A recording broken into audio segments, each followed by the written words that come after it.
Welcome.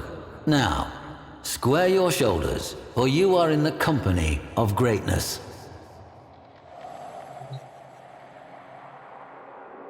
Nezha, the mercurial firemonger, the clarion of hope. However foul the decadent excesses of the Orokin Empire, the aftermath of its collapse was arguably worse. But the darkest times often give rise to the brightest legends. We've seen that happen often, haven't we? Tales of a being called Nezha predate the Orokin fall. They speak of a swift warrior who leaves trails of fire, summoning barbed spears from the very earth. But it is during a time of unsurpassed brutality, at a moment of wanton slaughter, that this most blazingly improbable of warframes first proves to be more than a myth.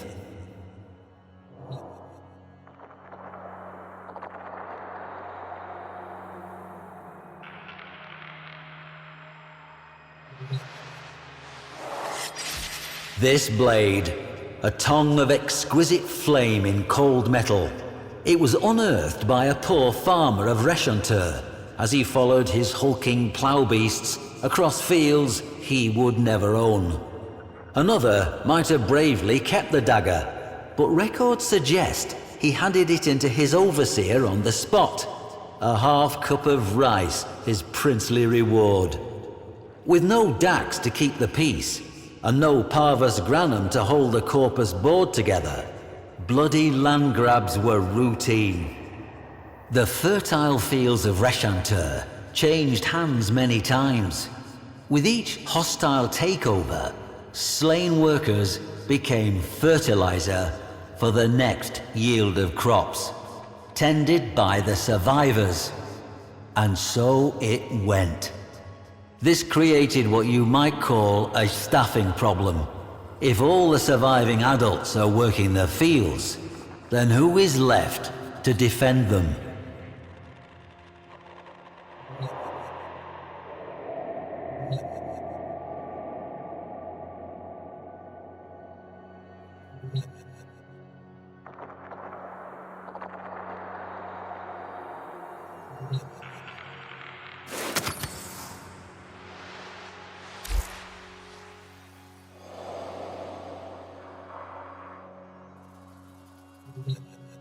Children, that's who.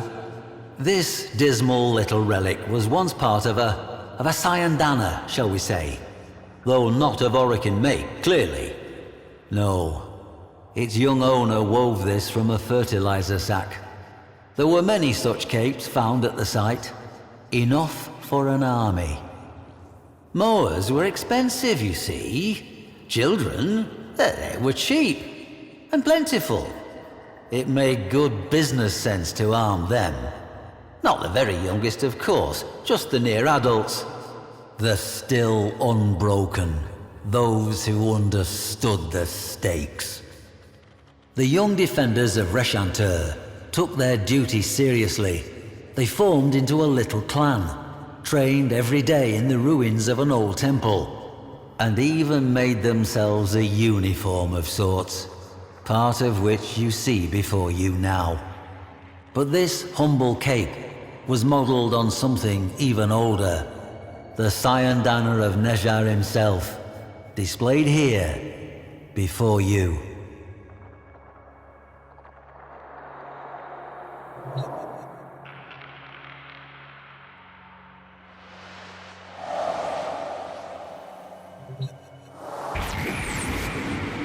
This chakram was found in the ruins of the Reshantur temple, along with fragments of stories scrawled on slates in an immature hand, and oaths of dedication to a figure of legend.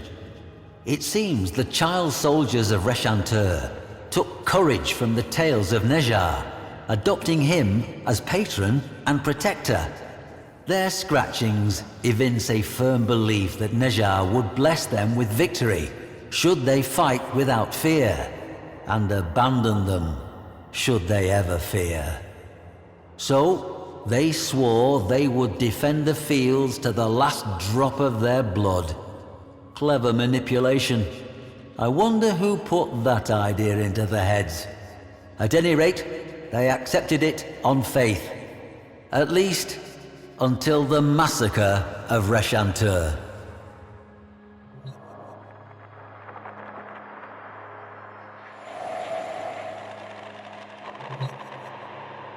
This spear, modelled on Nejar's own, was found buried in scorched soil. Note the size. Records of the attack are nigh impossible to find. Not surprising. The massacre was almost certainly covered up to protect what the corpus regarded as sensitive business practices. Imagine the children, Tenno, wearing their pathetic cyandanas, bearing flimsy weapons, but with heads high, as warriors. Think of them rushing at their far superior foes without fear, and imagine what those foes did. To this day, the fields of Reshantur cannot be ploughed.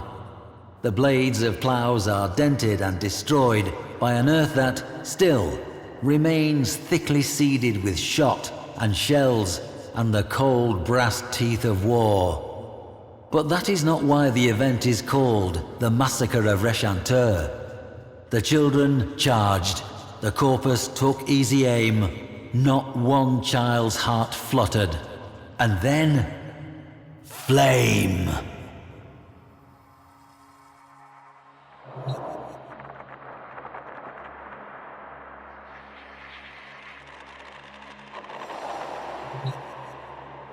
The corpus surveyor, Yena Zasperin, says she found a solitary child wearing this helmet in the midst of a charnel field of remains.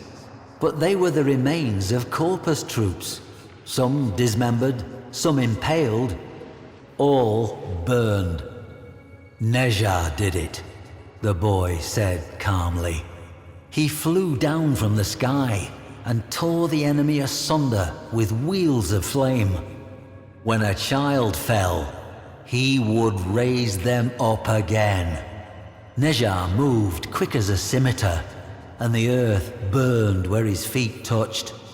Now the others had gone with Nejar, part of his celestial army. The boy had stayed behind to tell the story. To Zasperin, the boy was merely traumatized. The massacre, probably a mutiny within the corpus ranks. But Reshantur has been excavated, and every single one of the thousands of blackened bones that were gene-tagged had belonged to an adult.